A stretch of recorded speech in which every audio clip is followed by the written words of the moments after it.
This channel does not promote or encourage any illegal activities. All contents provided by this channel is meant for educational purposes. Hello everyone and welcome to this video of Adobe Premiere Pro, and in this video we're basically going to learn about the source panel in our Adobe Premiere Pro software.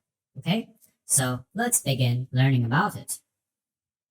Okay, so now here you can see that we have our source panel right over here on the upper left side. As far as my workspace is concerned, your workspace, according to your workspace, it might be in a different location, but I'm using the editing workspace, so this is what my workspace will look like. Okay, now the source panel in Adobe Premiere Pro is a workspace area where you can preview and select media files that you have imported into your project panel. It provides you with various tools and options to manage and work with your source footage. So first, you have to have a couple of files over here. May it be videos, audios, or both, or even an image. You have to make sure you put it in the project file in order to use your source, or else your source panel is just gonna be blank and it will produce nothing. Okay. Now first, let's go ahead and in order to put our video inside our source panel, we can just click and drag it over here, or we can just double click over here and the image will be added. The video, image, or audio will be added over here respectively. Okay, now after that, you may notice that we have a couple of options over here. I'll be going through them entirely for you. First, we have the playhead position. What this will do is basically, if you scroll it right or left, after you click on it, you will be able to control where you can basically place your playhead on the play area over here, okay? On your playing timeline. And afterwards, we have the zoom level where you can zoom to 10%, 25, 100, 200, even more, 400. You can do that too. It is best to just leave it at the fit option where it will fit every part of the video into your screen, okay? And another thing you can do is basically undock this panel, and then you can just move it to another you can move it to another second screen that you have, and then use it there. Okay, I'm just gonna select it and then put it again in my panels over here.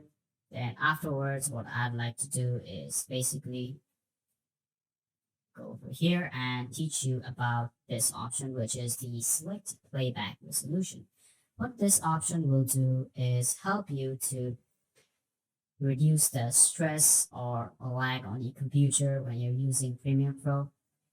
Now, this will basically help you while you're trying to play videos on the source monitor. If you have like a full resolution, it will take up more RAM, and if you go lower, it will take lesser. But don't worry, it does not affect the end product. In the end product, you will always have the full resolution, okay? You don't need to worry about it being half or quarter. It'll always be full, okay? Now, one other thing you need to know that these two options are not displayed for me. This is because sometimes some computers will not have this option displayed. It depends on your computer mostly, okay? So now let's stop the video, go here. I will explain this to you, and over here you will see that we have this bar. What this bar basically does is increase the number of play area that we have. For example, if I play the video and make it small, you can notice that the head is moving faster. This is not because our video is short. It is because we actually made our play area over here smaller so that we can basically select this area, scroll it to the point that we want, and see it in a bit more detail. Okay, now let's go back to the normal view. All right, and afterwards, what I'd like to teach you is how to select the audio or the video for your sequence over here, okay, in the sequence panel. But before that, let's go ahead and learn these options that are available to us. First option here is to add a marker. Okay, now for example, let's say in this video, I want to add a marker right over here in the midpoint. So I can add a marker. Now, what this will do is basically tell you the important positions or parts of your video that you want to mark in. All right.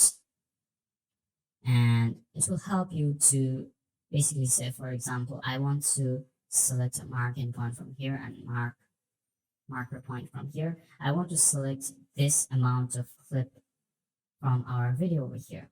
Okay. Now, I cannot just drag this into my sequence over here or just insert it. Okay. And you'll see that the whole video, if I just do that over here, I can click, I can add this video from our source to the sequence panel just by clicking and dragging, or just select the insert option. I can do that too. Here you can see that I have the markers as well. Okay. Now you can see that even after I added markers, it will not give me the only parts that I need. Now, in order to do that, we have to actually go over here. For example, say I added this marker over here. Okay. Now, when I select the marker, you'll notice that it will take me to that timeline. Okay. Now, if you want to also edit your markers, you can double click on it, select the marker name, comment it, select the marker color, chapter marker, etc. Everything is over here. Okay. Now let's press the close button, and afterwards what I'd like to do is take this significant part from our video. So in order to do that, first we have to use the mark in and mark out options. And here you can see that the shortcut over here is representing itself as I and O.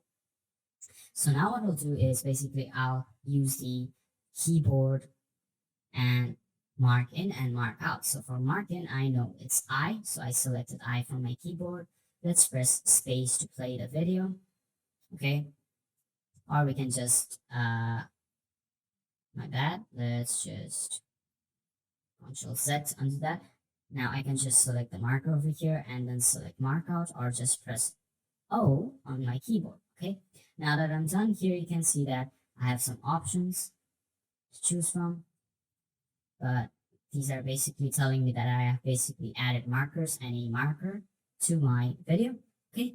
And now if I insert it, you'll notice that only the part that I have marked has come into my video. Select and delete it. Put it over here.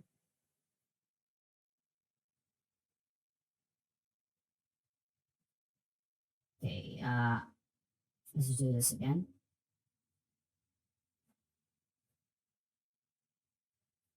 Now if I insert it, I'll have this, and now if I play it, you'll notice that this is the end result. I've only selected this part of my basic video over here. Okay, now let's select it and delete it. Move the playhead back. Okay, now another thing we can do with our mark in and mark out options is basically we can move it. Okay, now how do you move the marker? You can just select the three bars over here in our marker, select it, and then we can move our markers, mark in and mark out area, and then we can select any part of the video that we need very easily. Say I want to select the end part, yes, we can do that. The beginning, yes, that also, and even the basically any part of my video area. Okay. All right, after that we have the go to option. Now if I select these two options, you'll see that since I marked in, it will select the mark in and mark out options only. But if I want to remove this mark in and mark out option, I just select the right click option and then select clear out. And now you can see that everything is gone. Okay, now let's just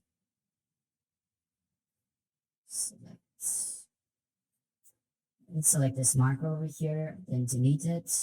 Okay, so this is how you delete markers, right?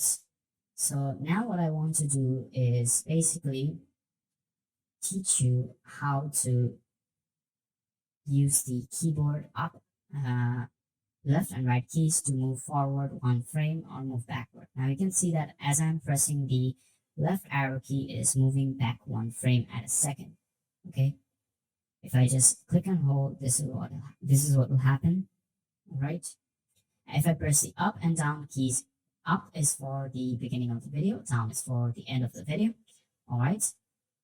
So here we have the one step forward frame, and this is basically the same thing that we used with our left and right keys. Okay. Afterwards, what I'll teach you is basically the insert. Now, I already showed it to you how it works. If you select the mark in and mark out part from our video, and afterwards, if we select insert, you'll notice that it has inserted it inside our sequence panel. Now let's delete that, and let's go ahead and show you the next option, which is overwrite. Now before doing that, I want to show you some options with our insert.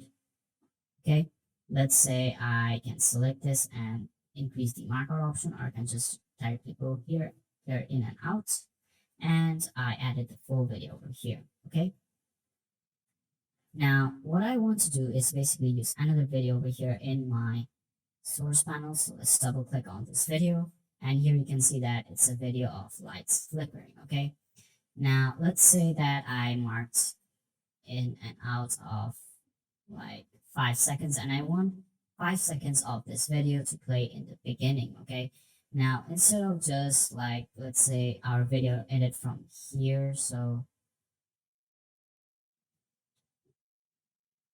okay, if our video ended up to here, we can just go over here and select insert, and now you'll see that after the end of this video, it will basically add up to the end. All right, now what will happen if I go to the front and select insert? Okay, now let's do it. Now after doing that, you can notice after I inserted it, it will basically move to the front of our video, and then it will play the whole video after the first video is done. Okay, and now here you'll notice there is no gap. There is a perfect transition from this video to this video. All right, so this is what the insert option basically does.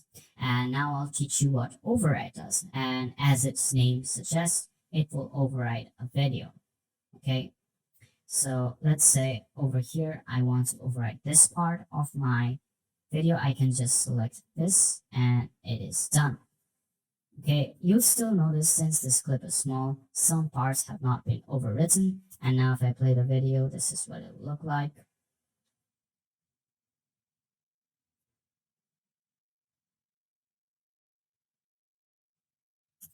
Okay, so this is what override exactly does. It overrides the video from the source panel to your sequence. Okay, let's press Ctrl Z.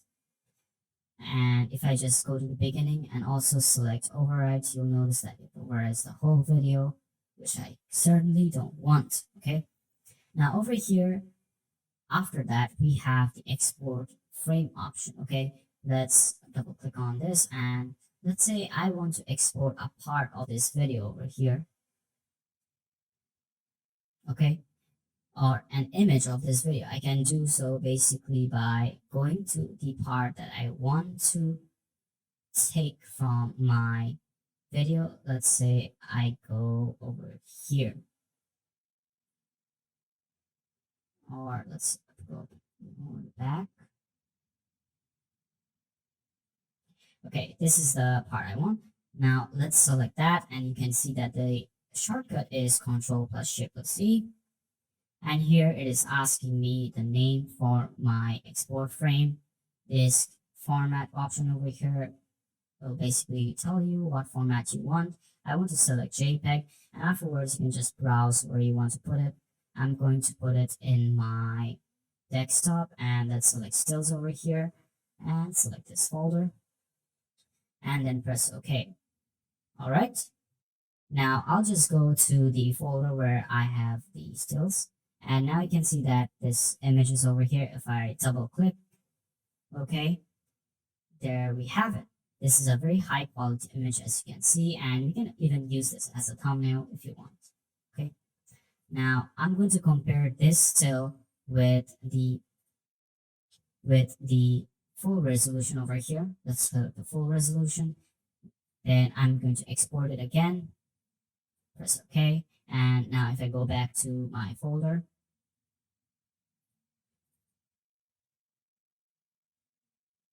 okay, now here you can see that there is no change. There's significant little changes. The picture might be a bit better than before.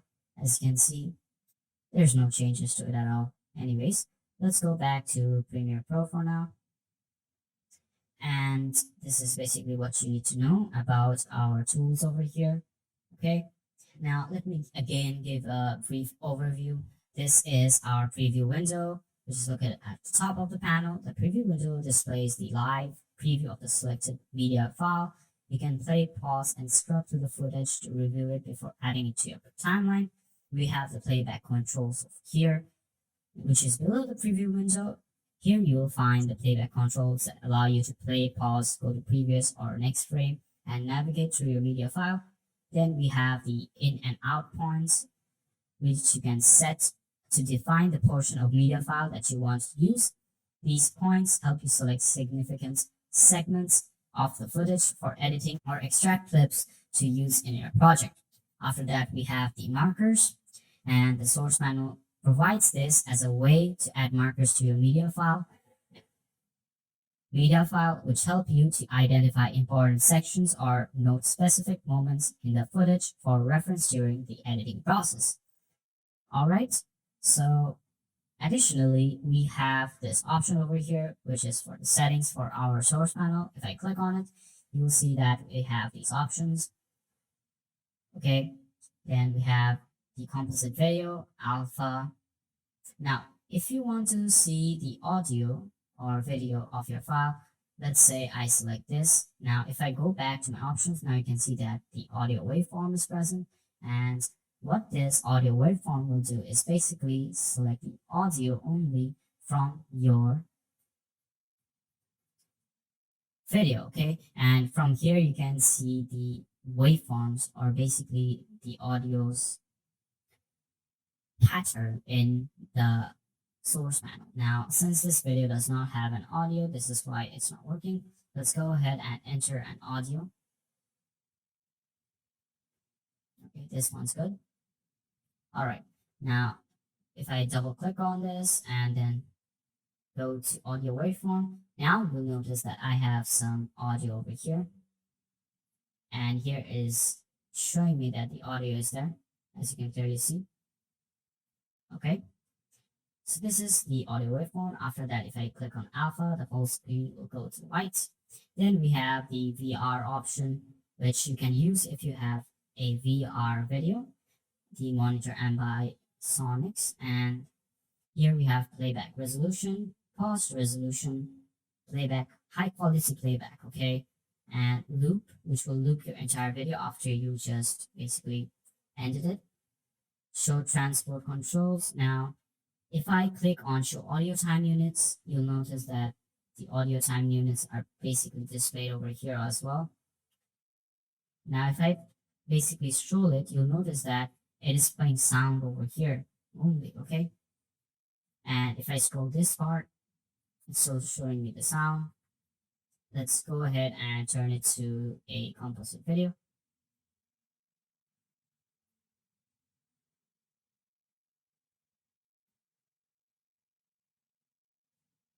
All right, let's go ahead and go back this part where I can show drop frame indicators, okay?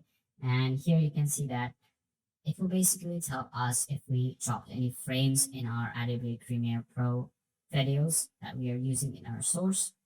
Afterwards, we have the time ruler numbers. Here you will see that it displays the time that has passed very easily. If I just zoom out, you can see that it's more easily displayable. Let's go back and just uncheck this. Now it's more easier to see than before. Afterwards, we have the save margins, which will basically help you to see if your content is inside the video. Afterwards, we have the transparency grid. All right, then we have overlays and also overlay settings. Okay, let's go ahead and go to the next part where you have this button editor. Now, if you notice that when I click on it, we have the button editor pop up, and here we can select all these buttons that are placed over here. Okay, this is basically a space. Now you can place it over here to add spaces. Okay, this is not a button, this is just to add space. Then we have toggle proxies. We already know this. Save margins. You can also add it over here so that you don't have to go to settings. Then we have gang source and program. You can do that too. After that, we have toggle VR display video. Yes. Loop playback. Yep. Now here we have another option to play video in and out. You can select that. Okay. Then we have go to next marker, go to previous marker, as you can clearly see. You can add that as well. All right, so these are all the options over here. If I press on OK, this is what my self basic. This is what my options will look like over here for me. Okay, so let's go back and turn it to 1/4 and yes. Okay, so make sure you practice this. Add some files over here. Make sure it has audio, and also you can add an image over here. For example, I added this image. Okay, we can also just click on this and add it to my file. Now let's say I add more seconds over here. I can do that also. Since this is an image, it's very easy to add more time to it. Now if I play it over here, you'll notice that it is just a still image. Okay, there's no basic